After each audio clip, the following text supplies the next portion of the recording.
أمة الإسلام بشرى إننا نلمح فجرا في شباب قد أشادوا صحوة للدين كبرى.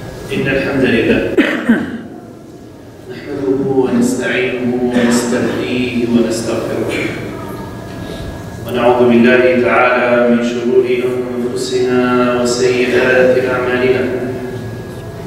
من يهده الله فهو المهتد ومن يضلل فلن تجد له وليا مرشدا. وأشهد أن لا إله إلا الله وحده نصر عبده وأعز جنده وهزم الأحزاب وحده. وأشهد أن نبينا وقدوتنا وإمامنا وحبيبنا وخليلنا محمدا عبد الله ورسوله وصفيه من خلقه وخليله. بلغ الرسالة وأدى الأمانة ونصح الأمة وجاهد في الله حق جهاده وعبد ربه حتى أتاه اليقين. فصلوات ربي وسلاماته عليه وعلى آله وأصحابه وأتباعه بإحسان إلى يوم الدين وسلم تسليما كثيرا. يا أيها الذين آمنوا اتقوا الله حق تقاته ولا تموتن إلا وأنتم مسلمون. يا أيها الناس اتقوا ربكم الذي خلقكم من نفس واحدة وخلق منها زوجها وبث منهما رجالا كثيرا ونساء. واتقوا الله الذي تساءلون به والأرحام إن الله كان عليكم رقيبا. يا أيها الذين آمنوا اتقوا الله وقولوا قولا سديدا يصلح لكم أعمالكم ويغفر لكم ذنوبكم ومن يطع الله ورسوله فقد فاز فوزا عظيما.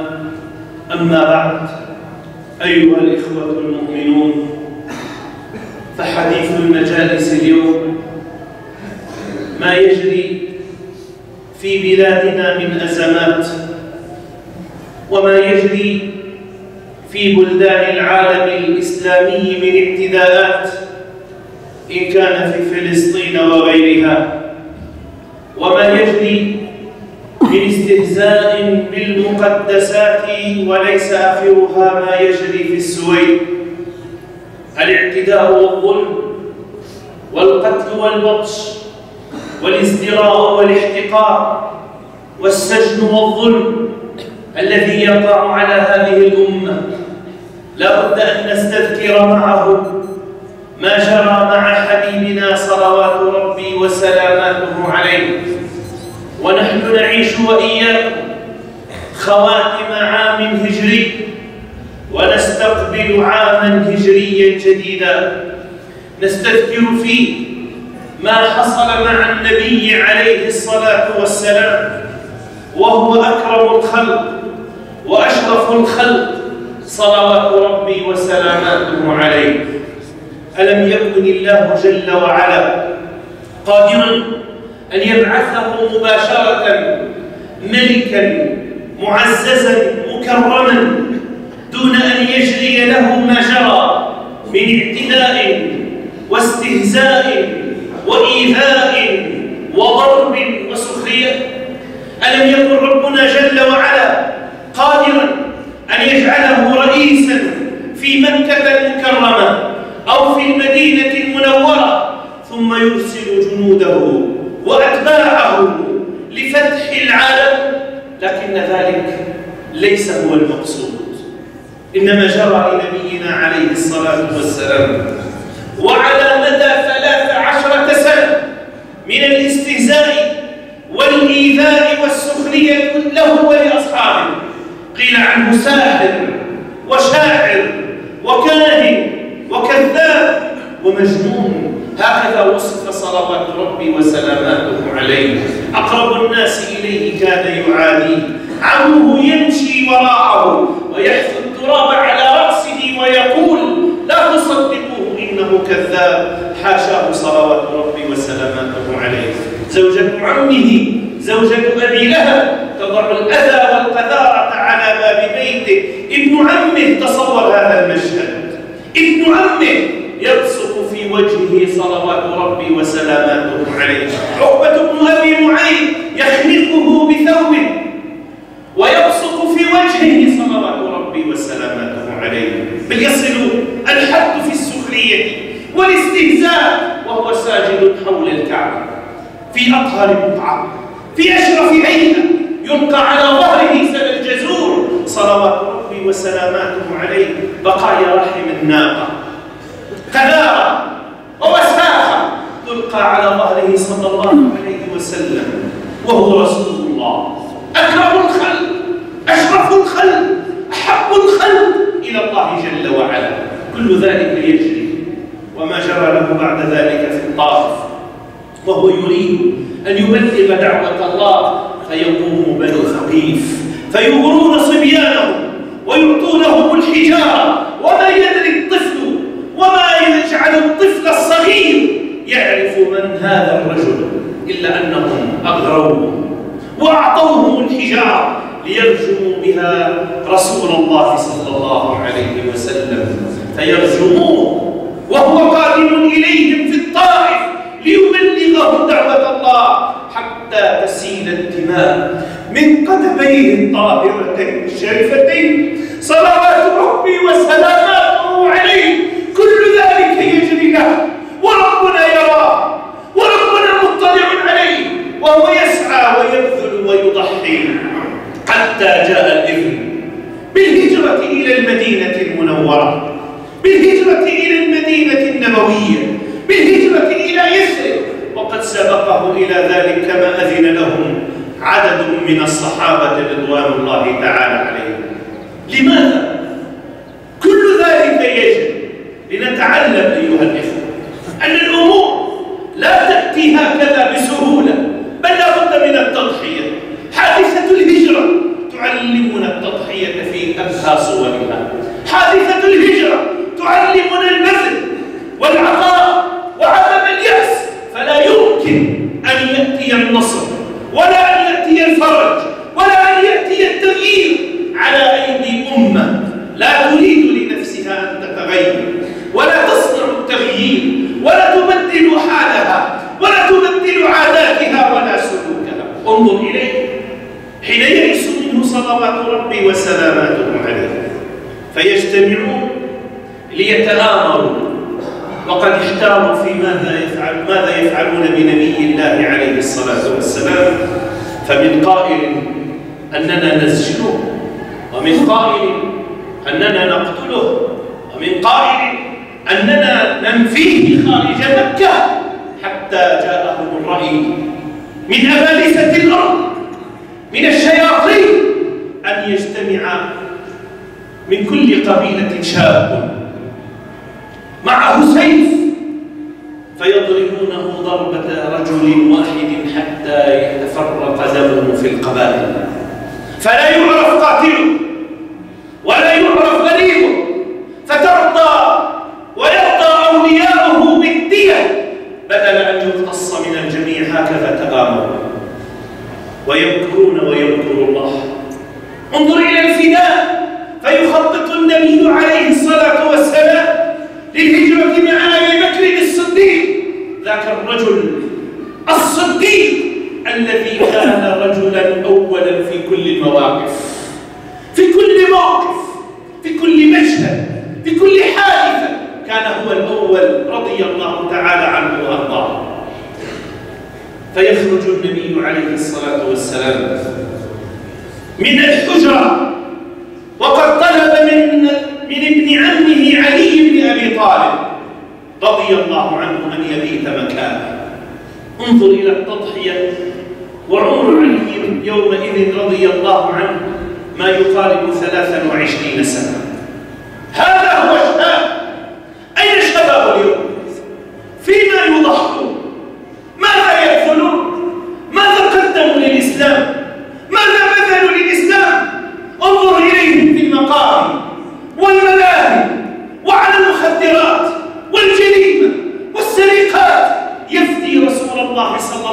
عليه وسلم فينام مكانه، وهو يعلم أن هؤلاء لو اكتشفوه سيقتلوه، ويجتمع الشبان خارج البيت ويخرج من بينهم رسول الله صلى الله عليه وسلم وقد تناول حفنة من التراب فنثرها في وجوههم وهو يقرأ: وجعلنا من بين أيديهم سدا ومن خلفهم سدا فأغشيناهم فهم لا يبصرون فمر من بين أيديهم ولم يروه.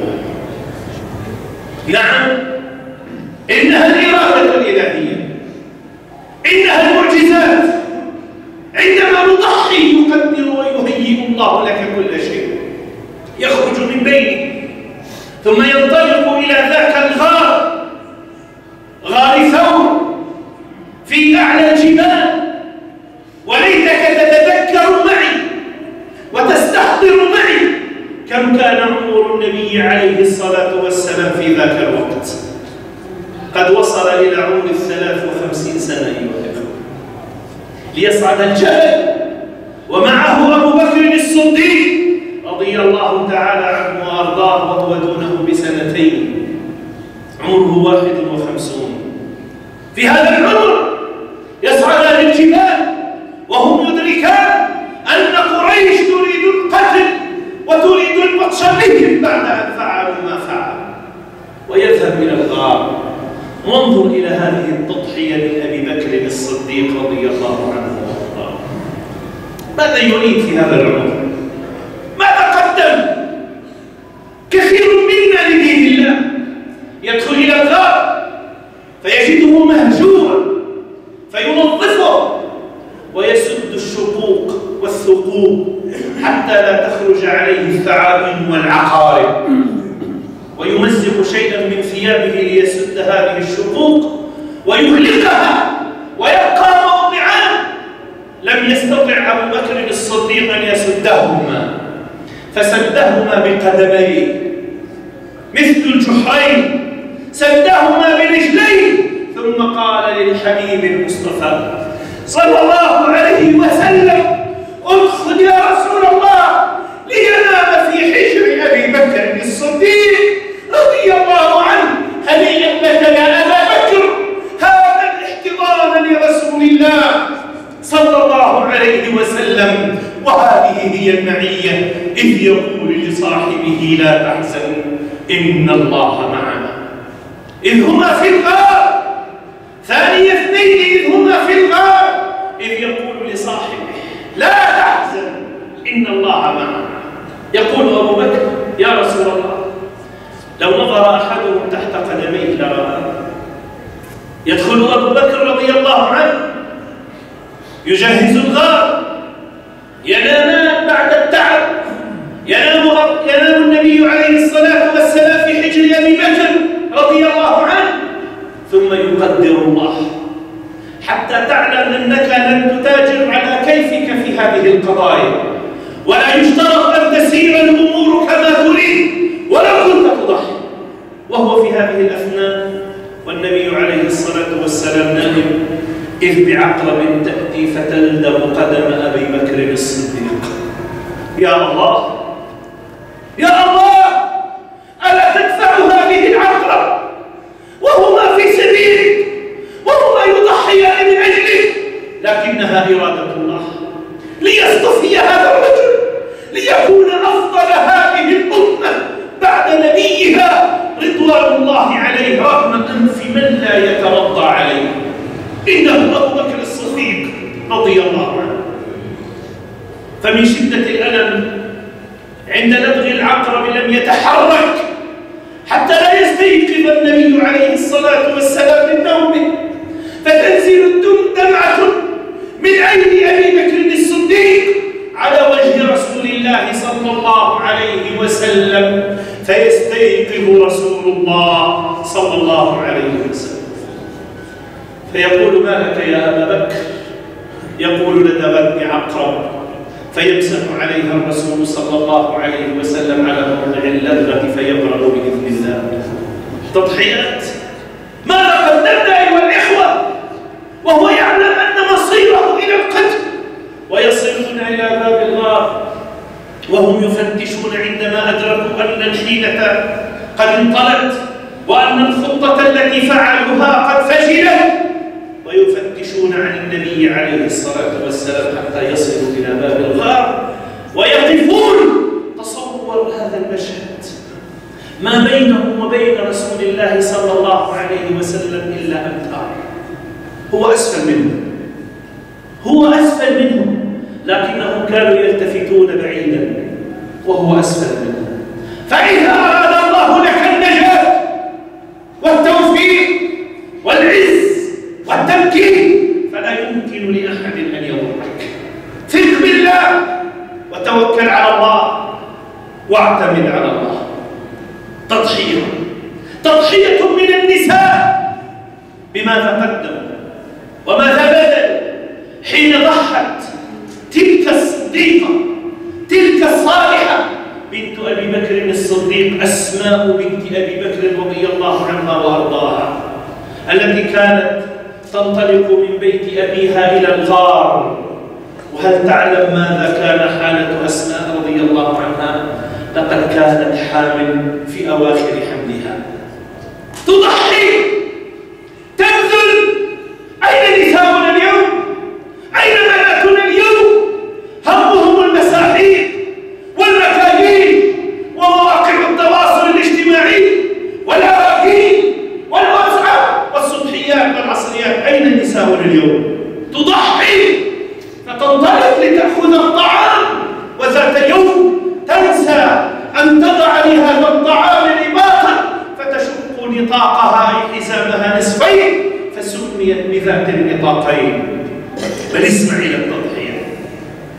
عندما اكتشف أن النبي عليه الصلاة والسلام قد غادر، يأتي أبو جهل قبحه الله فيأتي إلى بيت أبي بكر الصديق فيسأل: أين والدك؟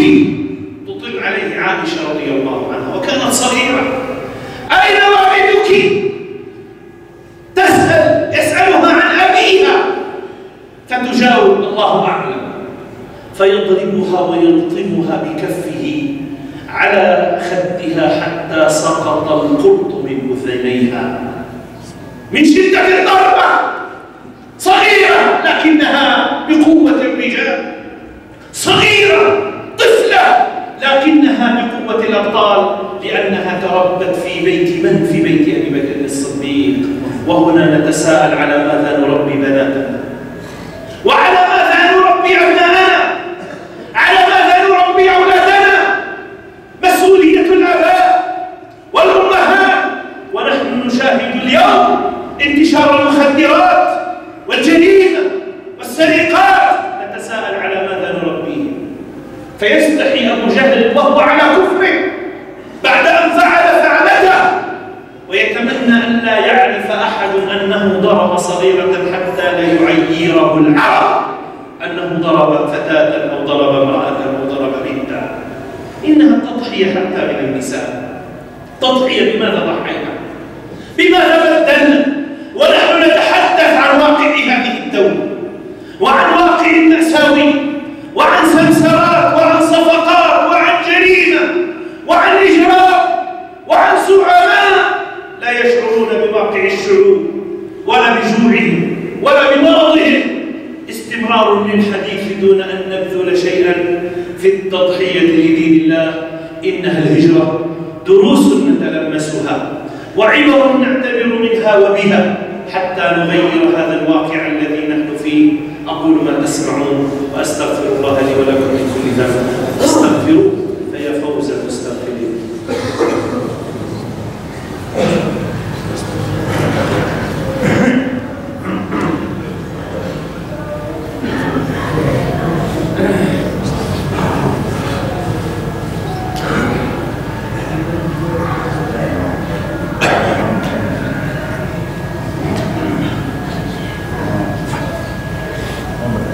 الحمد لله على إحسانه وشكر له على توفيقه وامتنانه.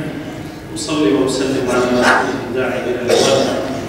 أما بعد، أيها الإخوة المؤمنون، تضحية بالنفس، تضحية النساء، تضحية كبار السن، تضحيات كثيرة لن نستطيع أن نسردها في خطبة واحدة، لكن لنقف مع التضحية بالمال. هذا المال العزيز على النفوس، هذا المال العزيز على قلوب الجميع، وإنه لحب الخير لشديد، لحب المال. تضحية حين جاء أبو بكر الصديق رضي الله عنه، ونعود إلى هذا الرجل الأمة، حين أراد النبي عليه الصلاة والسلام وحدد الهجرة، فجاء له بكل ما يملك، فقال له يا أبا بكر رضي الله عنه ماذا تركت لأهلك؟ أي من المال؟ قال تركت لهم الله ورسوله. جاء بكل ما يملك، أنفق كل ما يملك، ووكل أمر أهله وبيته وأسرته إلى ربه جل وعلا. أما أنت لم يطالبك الشرع بإنفاق كل مالك، طالبك بإخراج 2.5% فقط من مالك إن كنت من أهل الزكاة، وطالبك بالصدقات إن لم تكن من أهل الزكاة، وطالبك بعدم الإسراف والتبذير مهما كان حالك. فما هو حالنا مع المال أيها الإخوة وتضحياتنا لهذه الأمة؟ بل اسمع إلى هذا النموذج، إلى صهيب الرومي، وقد أسلم وهو من بلاد الروم، فلما هاجر النبي عليه الصلاة والسلام وقرر اللحاق به تبعه المشركون، فأوقفوا على أطراف مكة، قالوا له يا صهيب جئتنا فقيرا صعلوكا وتريد أن تخرج بمالنا. انظروا إلى الظلم والاستبداد ومصادرة الأموال. الأموال التي كان يملكها صهيب هي من تعب جبينه، من تعب يده وعرق جبينه. قالوا تريد أن تخرج بمالنا؟ انظروا إلى الكذب، هو ماله. قال لهم ماذا تريدون؟ قالوا لا نسمح لك أن تهاجر حتى تدلنا على مالك. فدلهم على ماله، على ثروته، لا يريد شيئا من هذه الدنيا إلا أن يلحق بالنبي عليه الصلاة والسلام، تخلص من كل ماله. قالوا ونريد الفرس التي تركبها، فأعطاهم إياها. قالوا ونريد الشملة التي ترتديها، عباءته، كل شيء مصادرة. قال خذوها واتركوني ألحق بالنبي عليه الصلاة والسلام. فلما وصل إلى المدينة ولقيه النبي عليه الصلاة والسلام وهو يقول له ربح البيع أبا يحيى، ربح البيع أبا يحيى. أيها الإخوة، إنفاق المال الذي نراه شئنا أم أبينا لا نريد أن يجامل بعضنا بعضا. هل المال الذي ننفقه في طاعة الله على المستوى المطلوب؟ كم من فقير، كم من يتيم، كم من أرملة، كم من مريض، كم من مسكين. وهناك من يرش المال في الأعراس، وهناك من يطلق الرصاص ويصرف المال فيما حرم الله، وهناك من يبتهج بنجاحه بهذه المفرقعات التي لا تستجلب إلا الغضب والسب والشتم، بل للأسف حتى استقبال حجيج بيت الله بذخ وإسراف ومباهات. وإن كان الحاج لا يعلم بذلك فالمسؤولية على من فعل ذلك، وإن كان يعلم ذلك فهو شريك له في الوزر. لماذا؟ أين التضحية للمال؟ ألا توجد عندنا قضايا أهم؟ إن لم نجد أو اغتنى الفقراء ألسنا بحاجة إلى الآبار، إلى تأمين المياه، إلى الطرقات؟ ألسنا بحاجة إلى كل ما تتطلبه الحياة أن تعمل لنفسك ولو كانت مسؤولية الدولة؟ وسينتقم الله من هؤلاء الذين وكلهم الله مسؤولية. لكن أنت بماذا ضحيت؟ ماذا بذلت؟ ماذا أنفقت؟ في حلقة قرآن، في تشجيع من يحفظ القرآن؟ كم تنفق على الأراجيل؟ كم تنفق على الدخان؟ كم تنفق فيما حرم الله؟ في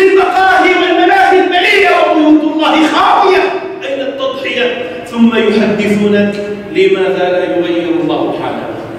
ثم يسألونك لماذا لا يبدل الله حالنا؟ والله يا إخوة إنها رحمة من الله أن لم يمطر علينا الحجارة، وإنها الرحمة من الله أن لم يخسف بنا الأرض حين نفتش عما يجري من خيانات، من مراسلات يقوم بها بعض الشباب مع الفتيات، يضحك عليهن، يستدرجهن إلى الفاحشة، ما يفعله البعض حتى من استدراج المتزوجات، حتى ما يفعله البعض من الخيانات، وما تفعله بعض النساء من الخيانات. ثم نتساءل لماذا يجري بنا ما يجري؟ كيف يعز الله هذه الأمة؟